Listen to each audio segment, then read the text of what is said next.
I turned down 5 million bucks. I'm going to tell you exactly why. This is the kind of offer that most people dream of. It was clean. 5 million bucks. All cash. No financing. No equity. No bullshit. This is the kind of number that most founders really fantasize about while they're grinding through all those late nights and the endless Slack threads. The what if number. The walk away forever number. Except this time, it was real. It wasn't a daydream. Not a slide deck. Just a wealthy operator pretty serious about buying what I had quietly built up. And on paper, it was the dream. Validation, leverage, legacy. 5 million bucks to wipe the slate, reward the work, and never worry again. But something felt off. Not with the buyer, not with the deal, with me. Because the minute that number came out of their mouths, I didn't really feel excited. I just felt more trapped. The dread showed up instantly in my stomach, in my chest. I wasn't imagining this. It was not imposter syndrome. It was a real warning. And the more I sat with this, the clearer it became. It wasn't just a business offer. This was a threat to everything that I had rebuilt. Because after years of burnout, overwork, chasing the numbers, I had finally built something that fit me. A quiet and profitable, peaceful business built around my own nervous system and not against it. This deal, it would have thrown me right back into the storm. A new vision, a new team, new expectations, and a new identity to have to perform again. That $5 million wasn't a payday. It was a ticket to a louder life that I had already walked away from. And here's the kicker, guys. I knew I could still make 5 million bucks on my own terms, without selling, without pressure, slowly, intentionally, and quietly. So I passed. People thought I was crazy. But I've been crazy before.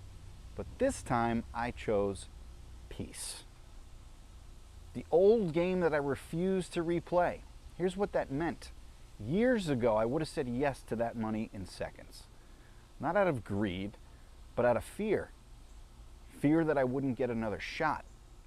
Fear that I'd wasted too many years. Fear that I needed to secure the bag before the next collapse. Back then, my entire self-worth was built around numbers. Revenue, followers, conversions. If it couldn't be measured, it didn't really matter. And my nervous system was wrecked. I had normalized 80-hour work weeks, lived in performance mode, used caffeine to wake up and content to really feel alive. The wins felt empty. The milestones vanished the second I hit them. And there was no joy in the process. It was only in the illusion of escaping it. And when I really look back now, I realized something pretty brutal. I was building businesses for the version of me that I was trying to escape. I didn't want a peaceful life. I wanted a break from the chaos. And I really thought that money was going to buy it.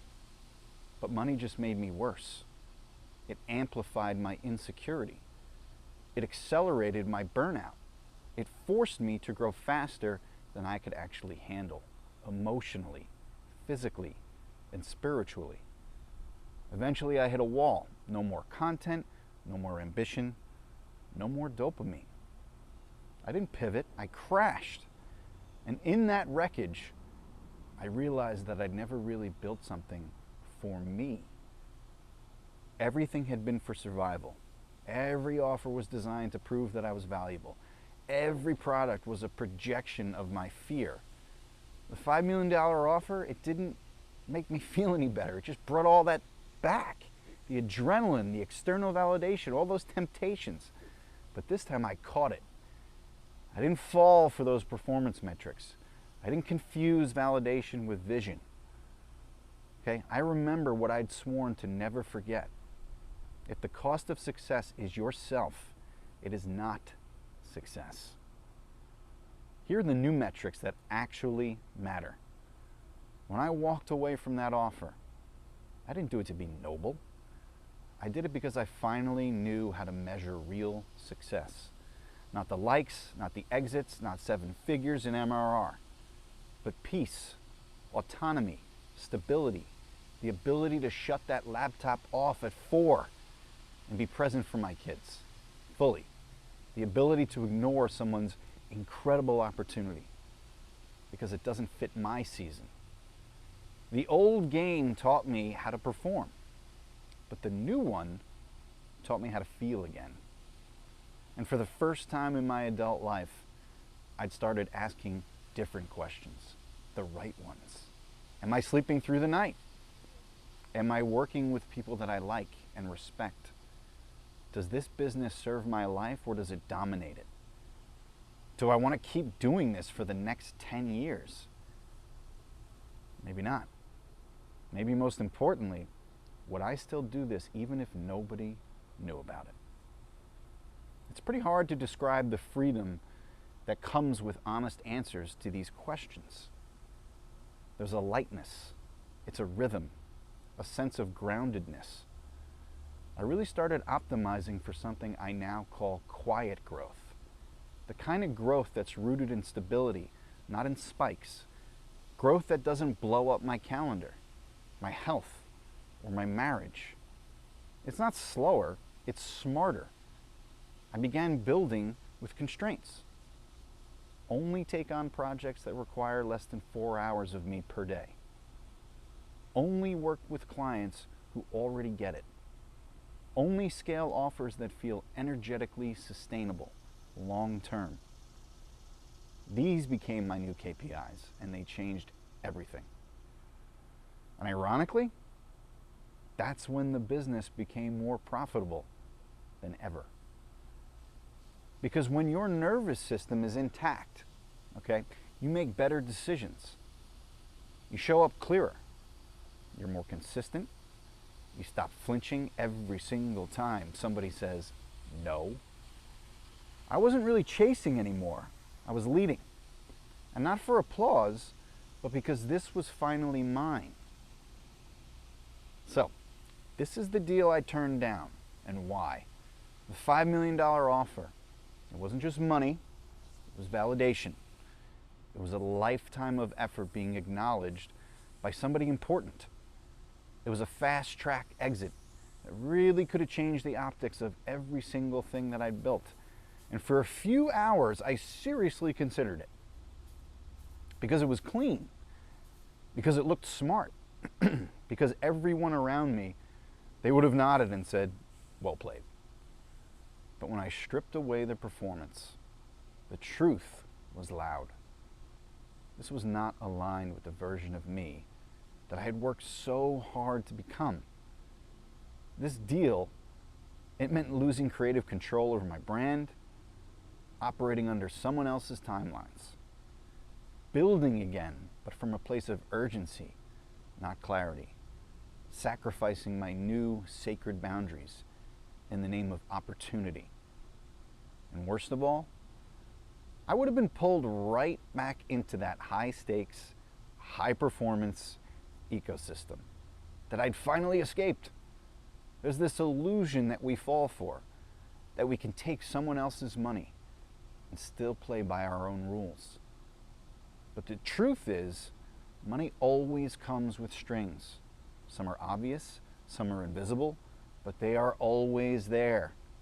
And this one, it would have cost me my energy, my focus, my momentum, my calendar, my quiet mornings and my 3 p.m. walks and my ability to say no without guilt. That $5 million had a price, and it was not the dollar amount. It was my life, my rhythm, my values. I realized that the only reason I was tempted at all was because I hadn't yet fully believed that peace could be profitable. But the moment I saw that true cost, the decision became a lot easier. I turned it down. No drama, no second guessing, just a very calm and confident no and a quick email. Because that deal might have changed my status, but it would have destroyed my soul. And I've already sacrificed enough of myself in the name of status. Been there, done that. So here's what happens when you say no to power. There's this idea that we rarely talk about in entrepreneurial circles. That power, the kind we all secretly crave, it can become a prison. That the moment you say yes to the wrong version of it, you start living someone else's story. And when I turned down that offer, I expected fear. I expected doubt. I even braced for regret. What I didn't expect was the freedom. It was subtle at first. The next morning, kind of sat on my porch with my coffee, my drink, and I didn't even open my laptop. I just let the emails pile up. I skipped LinkedIn for the day, and I felt a quiet certainty in my chest that I hadn't felt in years. I wasn't running anymore. I wasn't proving anything. I was choosing me.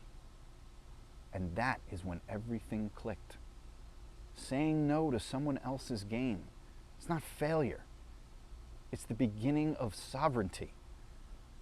And that kind of ownership, it is terrifying, but it's also electric. Because once you taste it, once you really realize that you can build a business around your life, instead of the other way around, there is no going back. You stop. You stop optimizing for max growth, tolerating mediocre clients, building in ways that erode your health. You stop trying to impress people who don't even know you. And here's what you start doing: creating assets that compound quietly, prioritizing margin over momentum, filtering every new opportunity through one lens. Does this preserve my peace? People will call you crazy. They will say that you left money on the table. They will say that you're thinking way too small. But those people, they're still playing that same game that doesn't serve them. I don't need more. I need better. And better starts with one powerful decision. I will no longer betray myself to be seen as successful. If you say that enough times, eventually, the world's going to stop owning you. This is the invisible ROI of saying no. There is a number that you can't measure, but it changes everything. It's not revenue, it's not subscribers, it's not reach or engagement or even MRR. It's capacity. And the moment I turned down that $5 million deal, my capacity tripled. Not because I worked harder, not because I hustled, because I stopped leaking energy on things that really drain me. Every single yes that you give out of fear or ego or insecurity, it bleeds capacity. Every offer you accept because you're afraid to disappoint someone, it's going to steal future momentum. So when I said no, I didn't just keep my peace. I opened up space. And in that space, new things started to happen. I built better systems in half, right? Half the time that I used to. I created without anxiety. I became more magnetic to the right clients, not just any clients. I had mental clarity, and that made my decision making sharper. I had conversations that weren't rushed or transactional. But the biggest shift is that I no longer needed validation to feel powerful. There is a quiet confidence that shows up when you know you're playing a long game and you're doing it on your own terms. Not to prove, not to win, not to scale fast, just because everyone else is doing it. Just to build something true, something lasting, something alive. This is not the kind of ROI that shows up on a spreadsheet. It's not the sexy metric that you flash in a pitch deck. But it's the ROI that makes everything else sustainable. It is the one that makes you healthier, happier, calmer, more dangerous, but in the best way. Because when you're no longer owned by urgency, fear, or ego, You become a founder who can actually lead from wholeness, from peace, from vision. And that kind of founder, they don't need to chase. They attract. All right? Now, let's talk about building from peace and not performance. Most founders, they build from a place of urgency, this gnawing sense that if they don't move fast, someone else is going to take their spot. That if they're not constantly growing, they're just shrinking. That slowing down is weakness and ease is laziness. But what if that's backwards? What if urgency actually kills creativity? What if constant growth isn't strength, but a trauma response? You ever thought about that? That's what I realized after I turned down that $5 million. For the first time, I wasn't operating from pressure. I was building from peace. And you know what happened? My best ideas started to flow without friction. I got more done in 3 hours than I could possibly get used to in 10. Right? My family saw this version of me that they hadn't seen in years. Present, grounded, warm. My brand became more resonant because I was not trying to be everywhere or everything. I wasn't just performing calm, I was calm. And from that state, the business, it started to evolve on its own. Offers got sharper, clients got better, referrals started stacking up, content landed more deeply. And revenue, it didn't spike, but it stabilized and it finally felt safe. There's this deep irony that happens. Everybody chases that number that's finally going to let them slow down. But the truth is this, slowing down before you hit that number is what allows you to get there without breaking in the first place. Peace is not what you earn. Peace is what you protect. And the moment that you realize you can build something powerful without losing your soul, that is the moment that you become unstoppable. You're no longer performing for the market. You are creating for the right people, in the right way, at the right pace. That is not weakness. That's what's called mastery. All right? Here's how we redefine that win. It's the truth that nobody tells you. A $5 million deal, it's not a win if it costs you joy. A successful exit, it's not a win if you feel empty afterwards. And building a brand that scales but suffocates you, that is not success. That is a trap. The real win, waking up with clarity instead of chaos, working from alignment instead of adrenaline, measuring your life in peace and not profit alone. This does not mean that you stop earning. It means that you stop bleeding. It means that every dollar that you make supports your life. It doesn't replace it. It means that you finally stop trying to escape through the business, right? Because you're no longer building something that you secretly want to run away from. It's really hot out here, sorry.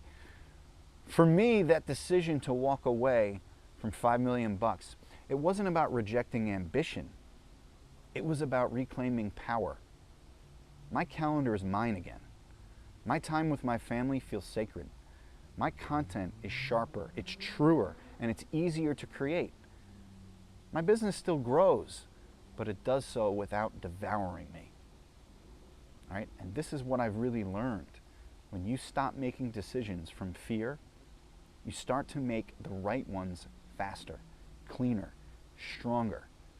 This is how you build a free brand, one that makes money and one that makes sense, one that grows quietly but powerfully without stealing your peace in the process. So no, I didn't take the deal, but I walked away with something a lot better. My capacity, my clarity, and a version of success that actually feels like winning. That's the real $1 million decision, and I would make it again every single time. So, If you want to keep building a brand like this, one that actually grows without chaos, subscribe to my newsletter for weekly insights on freedom, calm income, and quiet growth. You can find that at natberman.com. The links are below. You could also join my community of founders and creators who are building calm and powerful brands. You can find that at joinbrandbuilt.com, which is also below. And for God's sake, if you haven't joined or subscribed to this channel at this point, come on, man, click the button, will you? I'll see you in the next video.